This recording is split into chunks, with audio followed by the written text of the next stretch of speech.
was one or two crackpots out there just kind of rallying the crazy.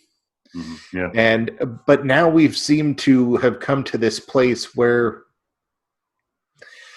everybody's their own brand of crackpot. And I might be too. I'm not, I don't know. I might be my own brand of crackpot as well.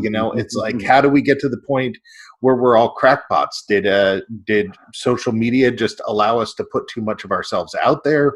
Or have we really changed to become crackpots? I mean, I realize this is a open-ended, non-answerable question. A philosophical question. Yeah. But I mean, what do you think? Well, let's ask you, Kara. What do you think? How did we get here?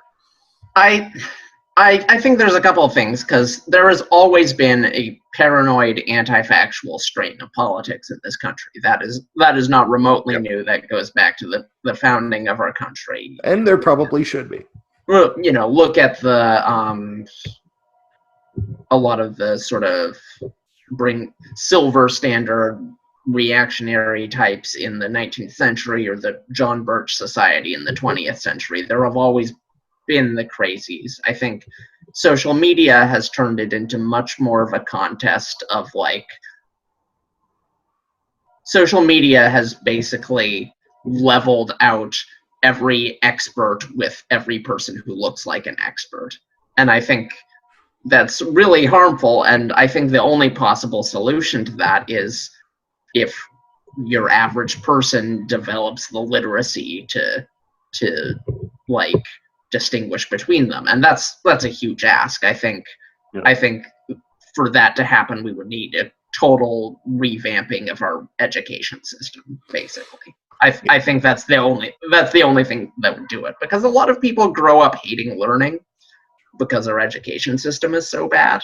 True. So I think that is kind of part of it. Is a lot of people are like, well, if you express yourself in a way that sounds like a textbook, I will dismiss you out of hand.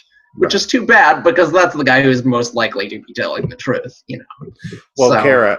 Kara, are we somewhat to blame? We used to work for the same marketing company, and we knew that in order for people to believe us that we were able to sell our services, that we had to sell ourselves as what we referred to as a lab coat, meaning that we had to sell ourselves as being experts in our fields. All right, William, how do you think that we got here? How do you think that we got to the point where crack pottery is the language of the day? I think we allowed it to happen to ourselves. I think we just got sloppy. Yeah. It's so easy. It's so easy to find information.